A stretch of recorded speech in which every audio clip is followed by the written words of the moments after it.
Olá, a paz. Muitos dizem que para sermos salvos por Deus, precisamos fazer obras, né? Então, para a gente ir para o céu, para o reino de Deus, ou para Jerusalém Celeste, como muitos chamam a morada eterna, onde, se Deus quiser, todos nós iremos, precisamos fazer obras. Mas aí fica uma dúvida, né? Algumas religiões, elas pregam que você precisa dar uma contrapartida,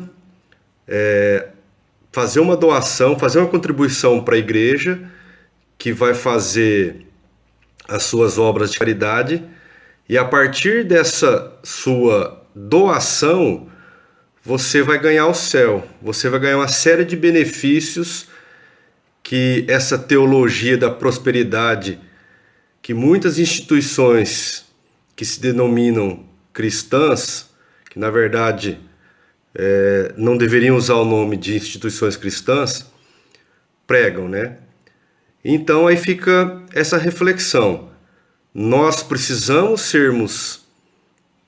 nós somos salvos a partir das obras que fazemos, ou a salvação é uma graça divina? Então, se nós somos salvos pelas nossas obras, pelaquilo que fazemos, então como que fica o ladrão que foi salvo por Jesus Cristo no momento da crucificação, quando ele estava na cruz, que foi para o paraíso junto com Jesus? Então, nos dá a entender que não é as obras, e sim a graça. Em 2 Tessalonicenses, capítulo 2, versículo 13 e 14, Paulo, Silvano e Timóteo nos afirmam que Deus vos escolheu desde o princípio para serdes salvos mediante santificação do Espírito e a fé na verdade. Então essa passagem, ela nos deixa claro que, como cristão, desde a nossa concepção, Deus já havia nos escolhido. E basta acreditarmos na fé em Jesus Cristo que seremos salvos. Ok? Em Efésios capítulo 2, versículo 1 a 10, diz o seguinte: vós estáveis mortos em vossos delitos e pecados, neles viveis outrora, conforme a índole desse mundo. Mas Deus, que é rico em misericórdia, pelo grande amor com que nos amou, quando estávamos mortos em nossos delitos, nos vivificou juntamente com Cristo. Pela graça fostes salvos. Então vamos refletir um pouquinho nessa afirmação.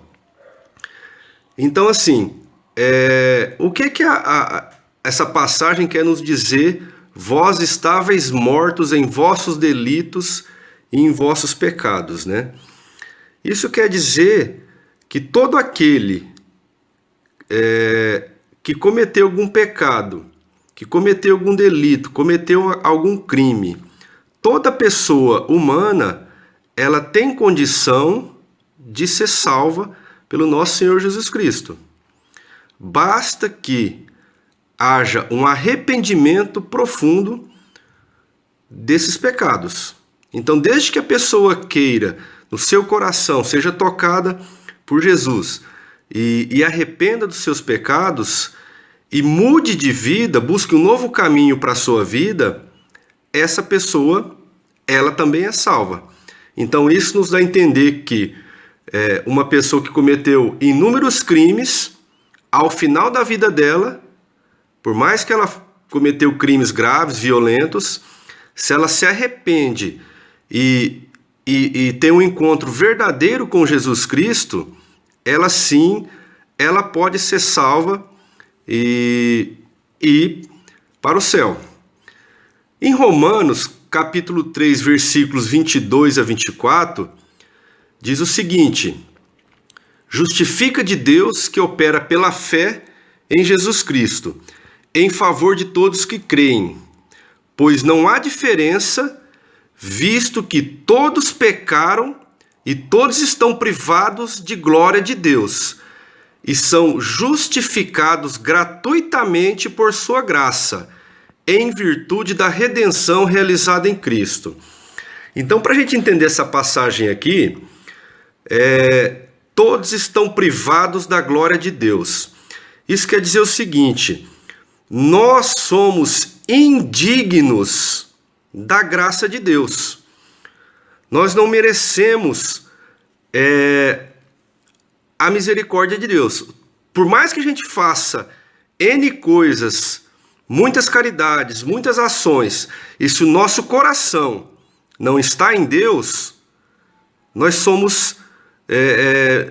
não somos merecedores da glória de Deus. Então, essa passagem de Romanos traz claramente para a gente que nós somos salvos ou somos justificados gratuitamente pela graça divina. Então, não adianta eu só fazer as coisas com o intuito de obter uma barganha com Deus, que isso não vai funcionar. Mas então, como que fica aquela colocação, aquela passagem do Evangelho de Tiago, capítulo 2, versículo 26? É morta a fé sem obras. Então, parece que dá uma contradição entre uma passagem e outra dos evangelhos, né? Na verdade, não há contradição. Há um complemento, há uma sequência de ideias, há uma conjugação de ideias no sentido de mostrar para a gente o que é ser cristão. Na verdade, talvez o entendimento está aí.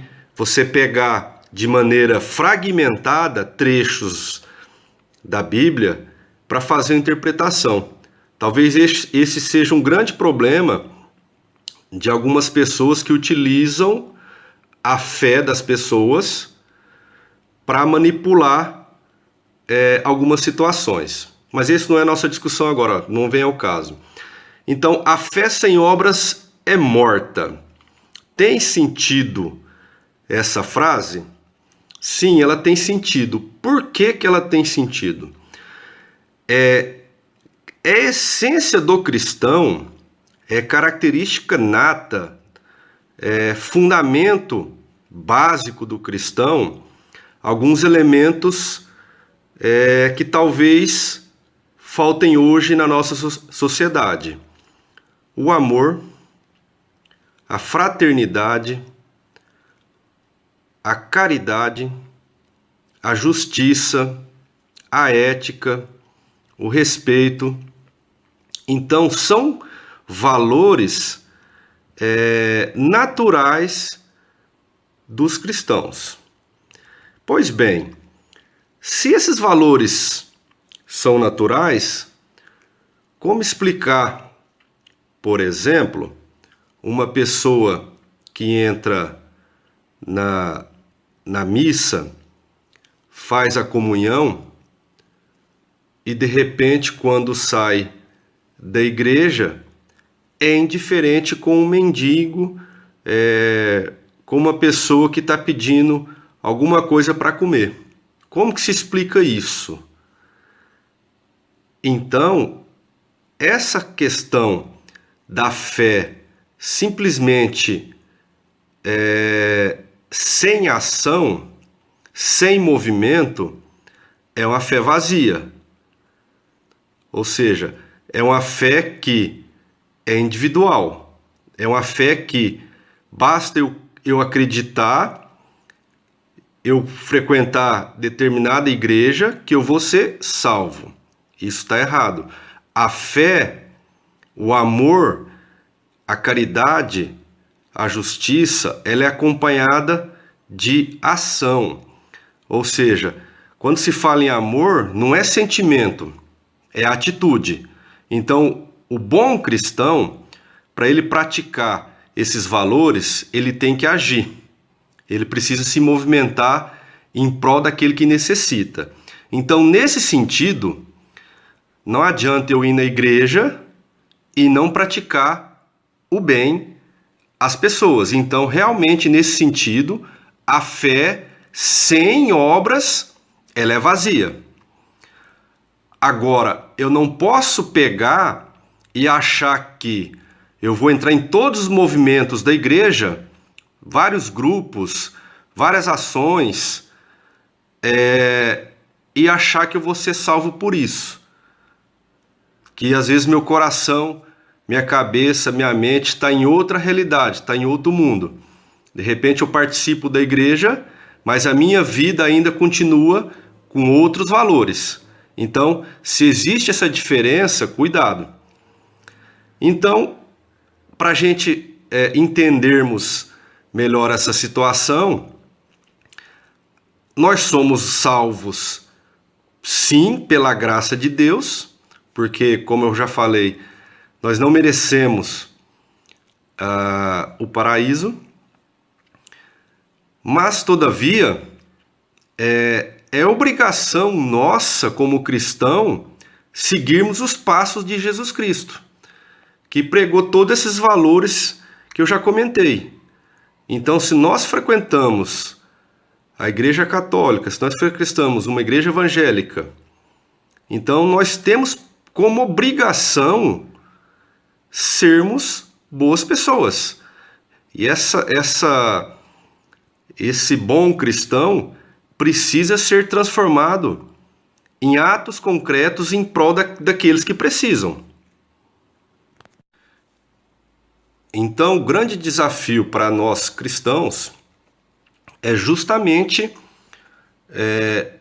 transformarmos a nossa vida em uma vida santa. Agora, é difícil você viver nesse mundo individualista, um mundo onde os valores eles se distanciam dos valores cristãos. Isso realmente é difícil, mas precisamos perseverar, precisamos acreditar e precisamos nos despojar muitas vezes para seguirmos Jesus. Veja a passagem de Lucas, capítulo 9, versículo 23, 24. Se alguém quer vir após a mim, renuncie a si mesmo, tome a sua cruz de cada dia e segue-me. Então, nós precisamos, muitas vezes, enfrentar tribulações, dificuldades, outras situações de sofrimento, doenças, enfim, mas precisamos persistir, porque a fé não se sustenta sem obras, e obras não se sustenta sem fé. Esse é o meu recado. Abraço.